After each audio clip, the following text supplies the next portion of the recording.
وزارت تندرستی و حفظ اجتماعی اهالی جمهوری تاجیکستان وابسته به ترتیب گذراندن عملیات ختنه کودکان پیشبینی نموده است که موافق قانون جمهوری تاجیکستان درباره تنظیم عنعنه و جشن و مراسم‌ها در جمهوری تاجیکستان ختنه پسران سنی تا 20 روزه با رضایت پدر و مادر در مؤسسه‌های دولتی طبی داخلدار از جانب جراح کودکانه به طور رایگان به کودکان سالم گذرانده شود. همین است که امروزها در بیمارخانه مرکزی و مرکز سلامتی ناحیه شهر نو حجره‌های مخصوص تشکیل کرده شده همروزه کودکان را در اینجا جراحی کرده می شود.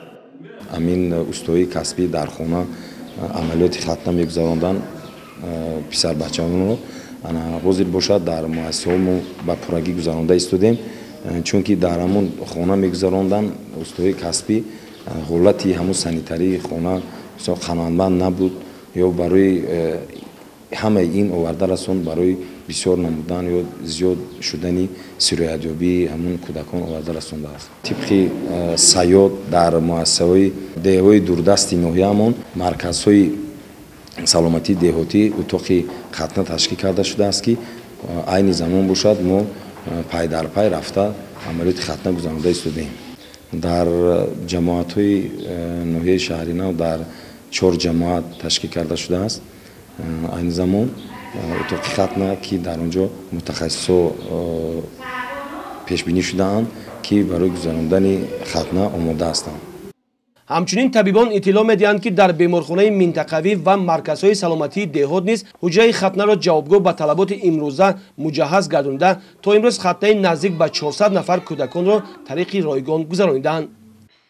ما مرکزی سلامت اکرم حسنов 4 دهه به خدمت می‌رسانیم. دهه فیضبخش، دهه بهار، دهه حیات نو و دهه بستان. ما همشیره منطقوی، همشیره اویروی همشون با خانه ما خانه گشته همشه و برای خط گرفتیم. از آن 200-305 نفر کودک حالی تا 14 سال کودک ختنه شده نبوده است. از آن حاضر قریب ما 96 نفر کودک ختنه رایگان گذراندیم.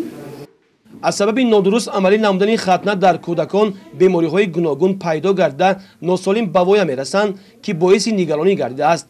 از این خاطر وزارت تندرستی و حفظ اجتماعی اهالی جمهوری تاجیکستان بهر تشکیل حجره‌های مخصوص ختنه در مؤسسه‌های تندرستی کشور و دوردست‌ترین دهات چاره‌های مشخص اندیشیده عین حال پی آن تلاش دارند که از ختنه پسران نوزاد طریق اصول بابایی پیشگیری نمایند تا خطر به سلامتی نوزادان تهدید نکند.